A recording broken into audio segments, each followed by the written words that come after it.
लोगों का सबूत है।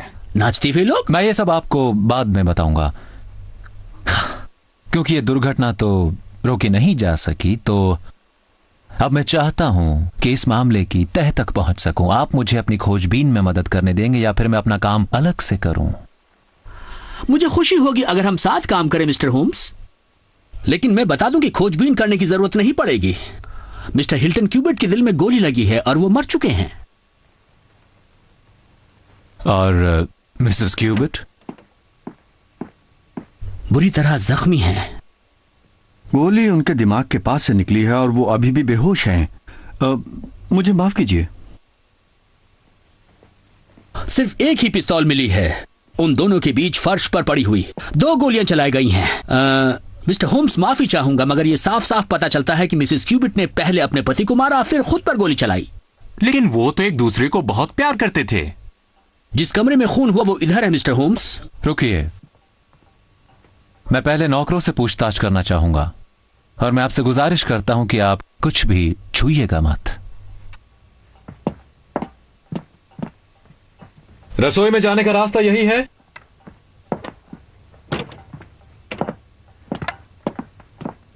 यह हादसा मेरे ख्याल से करीब 3 बजे हुआ है सर। तुम्हारे कमरे कहां हैं?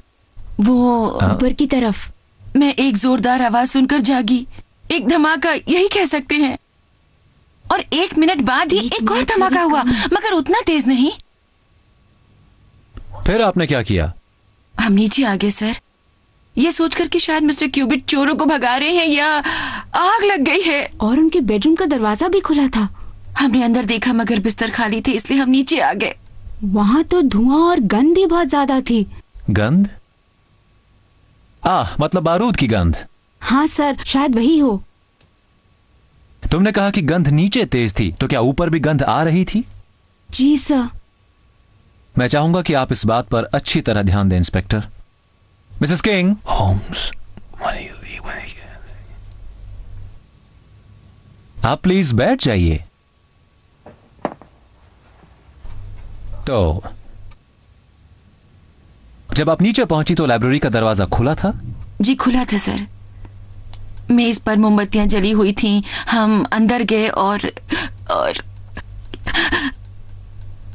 इतना डरावना माहौल तो मैंने अपनी जिंदगी में कभी नहीं देखा था सर। उनको तो बहुत चोट आई थी, वो दर्द से घबरा रही थी और फिर नीचे गिर पड़ी और तब से उन्हें होश नहीं आया।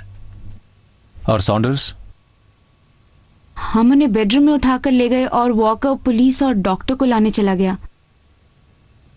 दरवाजा टूटने या फिर किसी के अंदर आने का कोई निशान नहीं था?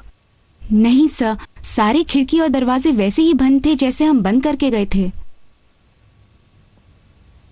इंस्पेक्टर, मेरे हिसाब से ही ठीक हो। तो मिसेस क्यूबिट के अलावा और किसी चीज को नहीं हटाया गया है? नहीं सर। और हमने भी कुछ नहीं हटाया मिस्टर होम्स। Thank you. अब हम आगे का काम कर सकते हैं।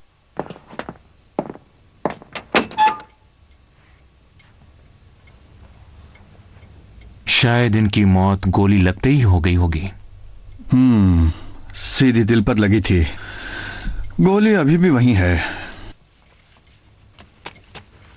और जिस गोली से मिसेस क्यूबिट घायल हुई थी वो भी उनके सिर में ही है।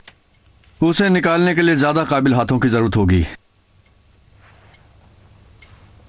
क्या ये मिसेस क्यूबिट का पर्स है? हाँ, उनका ही है मिस्टर होम्स। कम से कम 20-50 पाउंड के नोट हैं। शायद रिश्वत भी काम नहीं आई।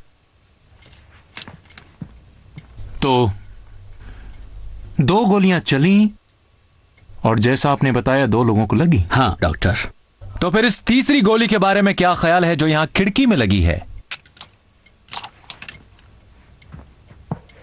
अरे क्या बात है, आपने इसे कैसे ढूंढ लिया? क्योंकि मैंने इसे ढूंढने की कोशिश की।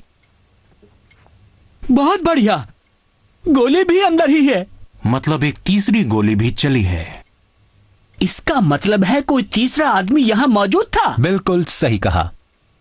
जब कल रात तुम दोनों इस कमरे में आई तो दरवाजा खुला हुआ था, तुमने बताया। क्या उस समय ये खिड़की भी खुली हुई थी?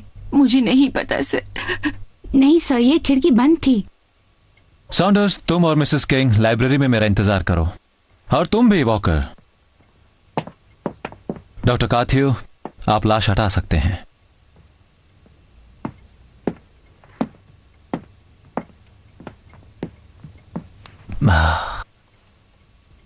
तो वो मिसेस क्यूबिट ही थी जिन्होंने वो खिड़की बंद की थी। अगर सॉन्डर्स और कुक को ऊपर धुएं और बारूद की गंध आई थी तो इससे साफ पता चलता है कि तेज हवा अंदर आई, नहीं तो गंध इतनी जल्दी घर में नहीं फैलती। हमें मालूम है कि वो दरवाजा खुला था और ये खिड़की भी गोली चलने के समय खुली होगी, लेकिन कुछ देर के लिए ही। कुछ देर के लिए? आपको कैसे पता? क्योंकि मोमबत्तियां पूरी जली नहीं और पिघला हुआ मोम भी नहीं है। बहुत खूब, बहुत खूब।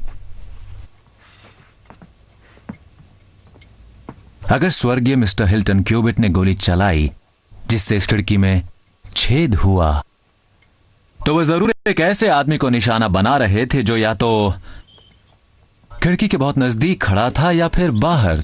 Thank you inspector. इसका मतलब है कि जिस गोली से मिस्टर क्यूबिट की मौत हुई वो बाहर से। इंस्पेक्टर, आपके और मेरे ख्यालात कितने मिलते जुलते हैं।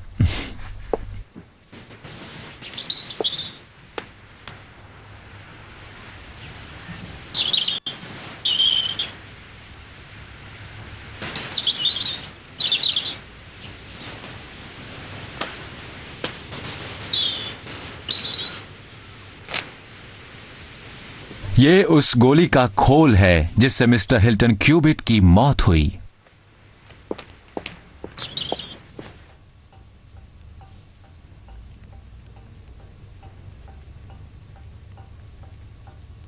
होम्स, अगर 3 गोलियां चली थीं तो इन लोगों ने सिर्फ 2 की आवाज कैसे सुनी? इनका कहना तो सच था, लेकिन अनजाने में झूठ बोल गए। मैं कुछ समझा नहीं होम्स। याद है मिसेस किंग ने क्या कहा था? कि मैं एक जोरदार आवाज सुनकर जागी थी, एक धमाका। यही कह सकते हैं। और फिर 1 मिनट बाद एक दूसरी आवाज हुई, लेकिन इतनी तेज नहीं। पहला धमाका 2 गोलियों की आवाज का था जिन्हें लगभग एक साथ चलाया गया था। एक खिड़की से जिसने हिल्टन क्यूबिट की जान ली और दूसरी हिल्टन क्यूबिट ने चलाई जो चूक गई और खिड़की से टकराई। और वो तीसरी गोली? सबसे अफसोसजनक, जो मिसेस क्यूबिट ने दुख में खुद पर चलाई।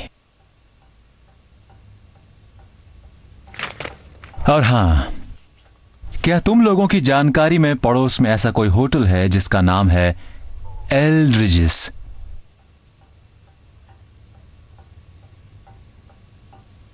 इस नाम का एक फार्म है जो यहां से कुछ मील दूर पर है, मेरे ख्याल से मिलब्रुक के दिशा में।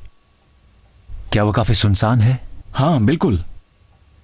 तो क्या ऐसा हो सकता है कि वहां तक कल रात की घटना की खबर ना पहुंची हो सकता है सर। बहुत बढ़िया। वॉकर, मैं चाहता हूं कि तुम यह खत जाकर मिस्टर एप्स लेने को दे दो एल्ड्रिजिस फार्म में, और उन्हें यह मत बताना कि मैंने इसे भेजा है। और कल रात की घटना के बारे में तो बिल्कुल मत बताना, समझ गए? जी सर। अब तुम जा सकते हो वॉकर। शुक्रिया। मुझे पूरी उम्मीद है कि यह खत पढ़ते ही एक आदमी यहां जरूर आएगा। और हां सॉन्डर्स, वो मिसेस क्यूबिट से मिलने के लिए गुजारिश करेगा। तुम उसे इस कमरे में ले आना। यह घर बिल्कुल पहले जैसा ही लगना चाहिए और उसे कल की घटना के बारे में कुछ भी पता नहीं लगना चाहिए। जी बिल्कुल सर। अब तुम सब अपने काम पर लग जाओ।